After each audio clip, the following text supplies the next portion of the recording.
The demon howled in terror as it was dragged by crumpled wings down the dark passage. Its claws scratched futilely at the cold floor, seeking purchase on the cracks between stones. Occasionally it would succeed, finding something to grasp, but its strength was no match for the one who held it. Mishetsumephtai gritted his teeth and tightened his claws around the leathery appendages as he stalked steadily onward. He felt no sympathy for his prey. This was what happened when the rules were broken. This was the consequence of insubordination. If the demon had wished to avoid this fate, then it shouldn't have disobeyed.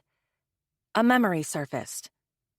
He perched atop a wind-beaten tree, the briny ocean scent stinging his nose, and peered through a window into the house below. A demon entered the kitchen and wrapped his arms around a small human female. With a jerk of his head, Mist shoved the image away and returned his focus to the shrieking traitor on his way to face punishment. "This is what happens when the rules are broken," he repeated like a mantra. "This is the consequence of insubordination." He had learned this lesson the hard way, many times over. The tall double doors swung open as he approached the throne room, indicating that his mistress was already aware of his arrival. But of course she was. Nothing went on in her lair without her knowledge. Paimon, Queen of Hell, lounged upon her throne in all her dark glory, great wings draped over the sides, clawed hands linked atop her leather-clad knee. Beside her, legs tucked neatly under its sand-colored body, her camel steed, Shaheen, surveyed the room with a glowing red gaze.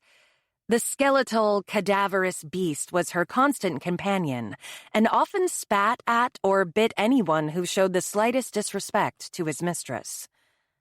Approaching her throne, Mist tossed his blubbering prey at Paimon's feet, and then melted back against the stone wall to await orders. She showed no surprise at his successful return, not that he expected her to. He was the hunter. He was always successful. Except for one time. But he would never tell a soul about that. "So, you thought to escape me?" Paimon said to the demon at her feet.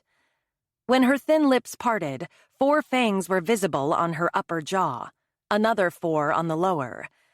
Neither feminine nor masculine, Paimon's features were striking, but she had never been famed for her looks.